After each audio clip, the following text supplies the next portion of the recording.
Tired of dealing with annoying flies, fruit flies, and gnats in your home? The Zevo Flying Insect Trap is your ultimate solution.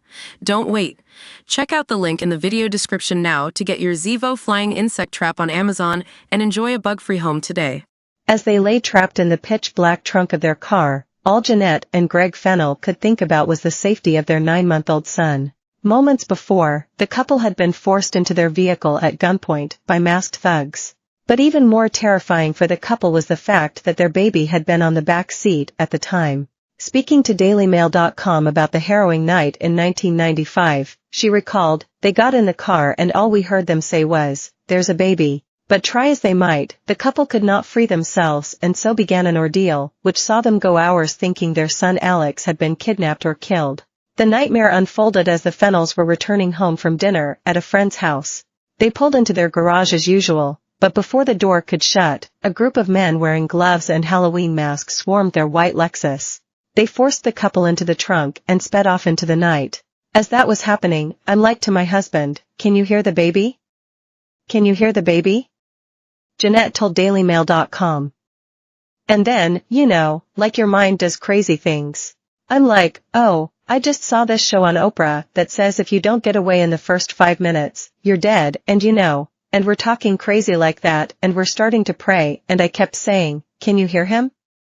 Can you hear him?' With their thoughts racing and time ticking by, they began desperately trying to claw their way out, but to no avail. Nothing makes sense at that point except for, you want to survive and you want to figure out, how you're going to keep the baby safe. I mean at 9 months they can never be alone," she added. Eventually, they were driven to a secluded spot south of San Francisco where the masked men opened the trunk once again. "I popped up because I wanted to try to get a sense for where they had taken us and that's when I got hit with the butt of the gun in the back of my head and shoved back down," Jeanette said. They were forced to hand over their jewelry, valuables, and PIN codes under threat of death if they lied. "They go to my husband and they use the gun like to separate his collar, to make sure he doesn't have a necklace on that they want. I mean, he could have been gone right there," she added. "They took everything and the very last thing they said to us before they closed the trunk again was, 'If this isn't the right PIN number, we're gonna come back and kill you.'"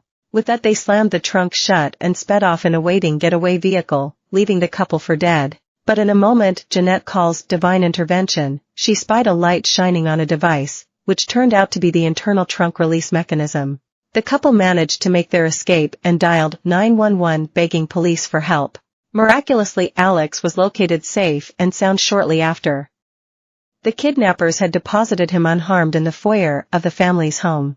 But in the weeks and years that followed that fateful night, Jeanette struggled to adjust and was haunted by one officer's words that situations like hers don't usually end as it did. With the kidnappers still at large, she was plagued by thoughts of something similar happening to someone else.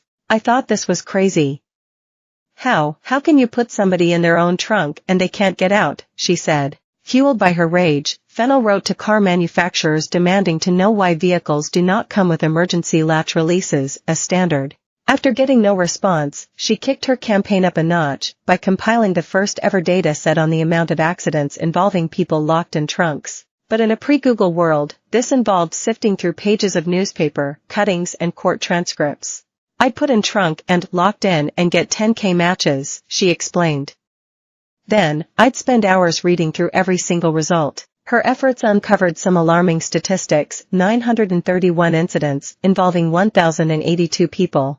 In a quarter of the cases, the victim died either from heat stroke, asphyxiation, or hypothermia.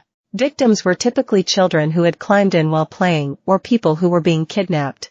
For the next 4 years Fennell battled to get her voice heard, in the process discovering she was not the first to petition for the change. Each time vehicle manufacturers W.